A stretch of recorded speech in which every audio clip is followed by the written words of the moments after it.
ಆತ್ಮೀಯ ಬಂಧುಗಳೇ, ಶ್ರೀಮದ್ ಭಾಗವತಂ ಸ್ಕಂದ 3 ಭಾಗ 1 ಅಧ್ಯಾಯ 13 ವರಾಹವತಾರ. ಇದರಿಂದ ಇವತ್ತು 2 ಶ್ಲೋಕಗಳನ್ನು ತಿಳ್ಕೊಳ್ಳೋಣ. ಶ್ಲೋಕ 46.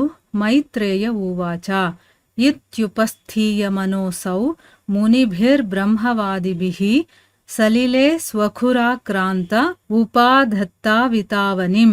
ಅನುವಾದ: ಮೈತ್ರೇಯ ಋಷಿಗಳು ಹೇಳಿದರು, ಹೀಗೆ ಸಕಲ ಋಷಿಗಳಿಂದ ಮತ್ತು ಪಾರಮಾರ್ಥಿಕರಿಂದ ಆರಾಧಿಸಲ್ಪಟ್ಟ ಭಗವಂತನು ತನ್ನ ಕರಗಳಿಂದ ಭೂಸ್ಪರ್ಶ ಮಾಡಿ ಅದನ್ನು ನೀರಿನ ಮೇಲೆ ತಂದಿರಿಸಿದನು.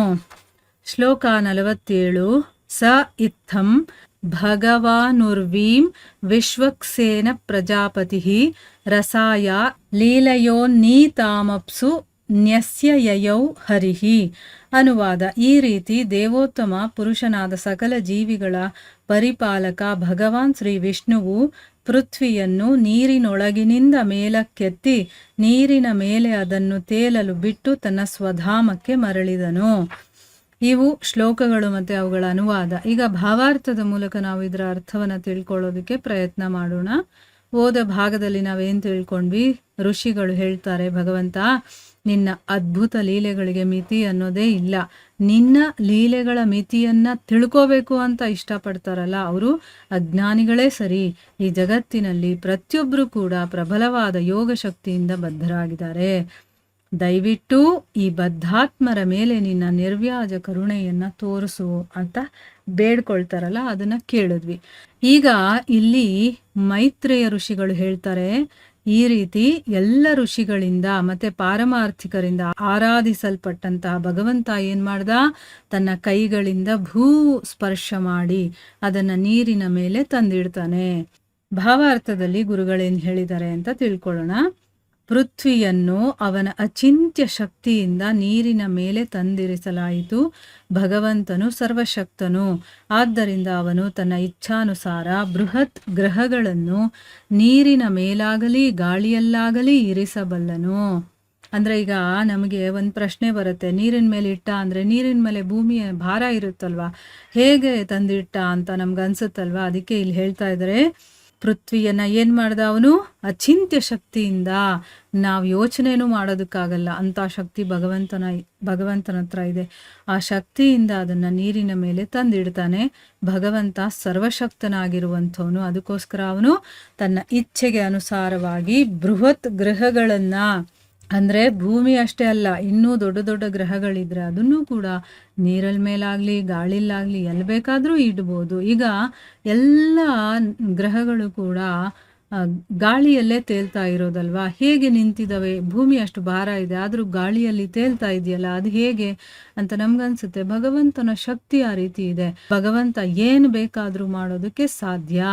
ನೀರಿನ ಮೇಲಲ್ಲ, ಗಾಳಿಯಲ್ಲಿ ಎಲ್ಲಿ ಬೇಕಾದ್ರೂ ಇಡಬಲ್ಲ ಅವನು.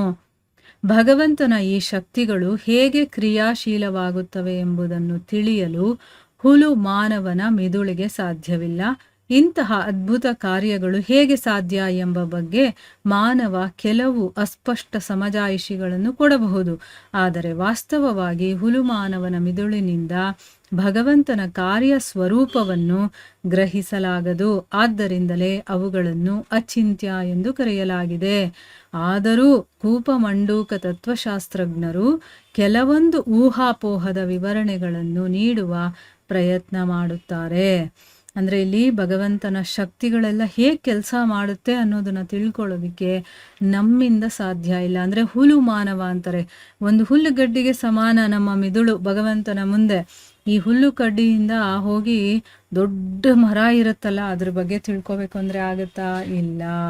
ಅಂತ ಅದ್ಭುತ ಕಾರ್ಯಗಳು ಹೇಗೆಲ್ಲ ಆಗುತ್ತೆ ಅನ್ನೋದನ್ನ ಮನುಷ್ಯ ಯೋಚನೆ ಕೂಡ ಮಾಡೋದಕ್ಕಾಗೋದಿಲ್ಲ. ಆದ್ರೂ ಕೂಡ ಮನುಷ್ಯ ಏನು ಸುಮ್ಮನೆ ಅಲ್ಲ, ಅವನು ಅಸ್ಪಷ್ಟ ಸಮಜಾಯಿಷಿಗಳನ್ನ ಕೊಡ್ಬೋದು. ಅಂದ್ರೆ ಹೀಗಿರ್ಬೋದು, ಹಾಗೆ ಮಾಡ್ಬೋದು ಅಂತ ನಾವು ಒಂದು ಊಹೆ ಮಾಡ್ಕೊಂಡು ಹೇಳ್ಬೋದೇ ಹೊರತು ವಾಸ್ತವವಾಗಿ ಹುಲುಮಾನವನ ಮೆದುಳಿನಿಂದ ಭಗವಂತನ ಕಾರ್ಯ ಸ್ವರೂಪವನ್ನ ಗ್ರಹಿಸೋದಕ್ಕೆ ಸಾಧ್ಯನೇ ಇಲ್ಲ. ಅದಕ್ಕೋಸ್ಕರನೇ ಅವುಗಳನ್ನ ಅಚಿಂತ್ಯ ಅಂತ ಕರೆದಿರೋದು. ಆದ್ರೂ ಕೂಡ ಕೂಪಮಂಡೂಕ ತತ್ವಶಾಸ್ತ್ರಜ್ಞರು ಅಂದ್ರೆ ಏನು? ನಾವು ತಿಳ್ಕೊಂಡಿರೋದೇ ಶ್ರೇಷ್ಠ ಅಥವಾ ನಾವು ತಿಳ್ಕೊಂಡಿರೋದೇ ಹೆಚ್ಚಿನ ಮಾಹಿತಿ ಅಂತ ತಿಳ್ಕೊಂಡಿರ್ತಾರೆ. ಈಗ ಬಾವಿ ಕಪ್ಪೆ ಇರುತ್ತಲ್ಲ, ಅದು ತನ್ನ ಬಾವಿನೇ ದೊಡ್ಡದು ಅಂತ ಅನ್ಕೊಂಡಿರುತ್ತೆ. ಆದರೆ ಸಮುದ್ರ ಇದಕ್ಕಿಂತ ದೊಡ್ಡದು ಅಂತಂದ್ರೆ ಅದು ಒಪ್ಪೋದಿಲ್ಲ. ಆ ರೀತಿ ಕೂಪ ಮಂಡೂಕ ತತ್ವಶಾಸ್ತ್ರಜ್ಞರು ಕೆಲವೊಂದ್ಸರಿ ಊಹಾಪೋಹದ ವಿವರಣೆಗಳನ್ನ ನೀಡುವಂತ ಪ್ರಯತ್ನವನ್ನ ಮಾಡ್ತಾರೆ. ಆದರೆ ಅದು ಆಗೋದಿಲ್ಲ. ಅದು ನಿಜವಾಗ್ಲೂ ಅದು ಭಗವಂತನ ವಿಚಾರಗಳನ್ನ ನಾವು ಹೇಗೆ ಅಂತ ಹೇಳೋದಕ್ಕೆ ಆಗೋದಿಲ್ಲ. ಈ ರೀತಿ ದೇವೋತ್ತಮ ಪುರುಷನಾದಂತಹ ಸಕಲ ಜೀವಿಗಳ ಪರಿಪಾಲಕ ಅವನು ಅಲ್ವಾ, ಎಲ್ಲ ಜೀವಿಗಳನ್ನ ನೋಡ್ಕೊಳ್ಳುವಂಥವನು. ಈಗ ಒಂದು ಸಣ್ಣ ಇರುವೆಯಿಂದ ಹಿಡಿದು ಬೇಕಾದಷ್ಟು ಜೀವರಾಶಿಗಳು ನೋಡ್ತೀವಿ, ಅವೇನು ಕೆಲಸ ಮಾಡುತ್ತಾ ಇಲ್ಲ, ಆದರೆ ಅದಕ್ಕೆ ಪೋಷಣೆಯನ್ನ ಮಾಡುವಂಥವನು ಯಾರು? ಭಗವಂತ. ಆ ಭಗವಂತ ಶ್ರೀ ವಿಷ್ಣು ಪೃಥ್ವಿಯನ್ನ ಏನ್ ಮಾಡ್ದ? ನೀರಿನ ಒಳಗಡೆಯಿಂದ ಮೇಲಕ್ಕೆತ್ತಿ ನೀರಿನ ಮೇಲೆ ಅದನ್ನ ತೇಲೋದಕ್ಕೆ ಬಿಟ್ಟು ಅವನು ತನ್ನ ಸ್ವಧಾಮಕ್ಕೆ ವಾಪಸ್ ಹೊರಟೋಗ್ತಾನೆ. ಈಗ ಭಾವಾರ್ಥದಲ್ಲಿ ಗುರುಗಳೇನು ಹೇಳಿದ್ದಾರೆ ಅಂತ ತಿಳ್ಕೊಳ್ಳೋಣ. ದೇವೋತ್ತಮ ಪುರುಷನಾದ ಭಗವಾನ್ ಶ್ರೀ ವಿಷ್ಣು ಕೆಲವೊಂದು ನಿರ್ದಿಷ್ಟ ಉದ್ದೇಶಗಳಿಂದಾಗಿ ಸ್ವ ಇಚ್ಛೆಯಿಂದ ತನ್ನ ಅಪರಿಮಿತ ಅವತಾರಗಳಲ್ಲಿ ಐಹಿಕ ಗ್ರಹಗಳ ಮೇಲೆ ಇಳಿದು ಬರುತ್ತಾನೆ, ಮತ್ತೆ ತನ್ನ ಸ್ವಧಾಮಕ್ಕೆ ಹಿಂದಿರುಗುತ್ತಾನೆ. ಅವನು ಇಳಿದು ಬರುವುದೆಂದರೆ ಅವತಾರ ಎತ್ತಿದ ಎಂದೇ ಅರ್ಥ. ಏಕೆಂದರೆ ಅವತಾರ ಎಂದರೆ ಇಳಿದು ಬರುವವನು ಎಂದು ಅರ್ಥ. ಈ ಧರೆಗೆ ಬಂದ ಸ್ವಯಂ ಭಗವಂತನಾಗಲಿ ಅಥವಾ ಅವನ ವಿಶೇಷ ಭಕ್ತರಾಗಲಿ ನಮ್ಮಂತೆ ಸಾಮಾನ್ಯ ಜೀವಿಗಳಲ್ಲ. ಇಲ್ಲೇನು ಹೇಳ್ತಾ ಇದ್ದಾರೆ? ದೇವೋತ್ತಮ ಪುರುಷನಾದಂತಹ ಭಗವಂತ ಶ್ರೀ ವಿಷ್ಣು ಇದನ್ನಲ್ಲ, ಅವನು ಕೆಲವೊಂದ್ಸರಿ ಉಪದೇಶವನ್ನ ಮಾಡೋದಕ್ಕೆ, ಕೆಲವೊಂದ್ಸರಿ ಭಕ್ತರನ್ನ ರಕ್ಷಣೆ ಮಾಡೋದಕ್ಕೆ, ಕೆಲವೊಂದ್ಸರಿ ಧರ್ಮವನ್ನ ರಕ್ಷಣೆ ಮಾಡೋದಕ್ಕೆ, ಈ ರೀತಿ ಬೇರೆ ಬೇರೆ ಉದ್ದೇಶಗಳಿಂದ ಅವನು ಯಾರದೇ ಫೋರ್ಸಿಂದ ಬರೋದಿಲ್ಲ, ಸ್ವ ಇಚ್ಛೆಯಿಂದ ಬಂದು ತನ್ನ ಅವತಾರ ಎಷ್ಟೊತ್ತಿರಬೇಕೋ ಆ ಒಂದು ಕಾಲದ ಪರಿಮಿತಿಯಲ್ಲಿ ಅವನು ಅಲ್ಲಿರ್ತಾನೆ. ಆಯಾ ಐಹಿಕ ಗ್ರಹಗಳ ಮೇಲೆ ಇಳಿದು ಬರ್ತಾನೆ. ಮತ್ತು ಆ ಕೆಲಸ ಮುಗಿದ ಮೇಲೆ ಅವನು ತನ್ನ ಸ್ವಧಾಮಕ್ಕೆ ಹಿಂದಿರುಗಿ ವಾಪಸ್ ಹೊರಟೋಗ್ತಾನೆ. ಈ ರೀತಿ ತಾನು ಬರ್ತಾನೆ ಮತ್ತೆ ವಾಪಸ್ ಹೊರಟೋಗ್ತಾನೆ. ಇದು ಯಾರ ಫೋರ್ಸಿಂದನೂ ಅಲ್ಲ, ತನ್ನ ಸ್ವ ಇಚ್ಛೆಯಿಂದ ಬರ್ತಾನೆ. ಅವನು ಇಳಿದು ಬರ್ತಾನೆ ಅಂತ ಹೇಳೋದೇ ಅವತಾರ ಎತ್ತಿದಾನೆ ಅಂತ ಅರ್ಥ.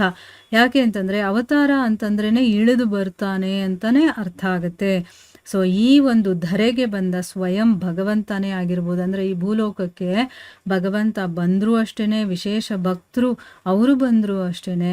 ನಮ್ಮ ಹಾಗೆ ಅವರು ಸಾಮಾನ್ಯ ಜೀವಿಗಳಲ್ಲ, ಅವರು ವಿಶೇಷತೆಯನ್ನು ಪಡೆದಿರುವಂಥವ್ರು, ಅವರು ಸ್ವಯಂ ಇಚ್ಛೆಯಿಂದ ಬರುವಂಥವ್ರು.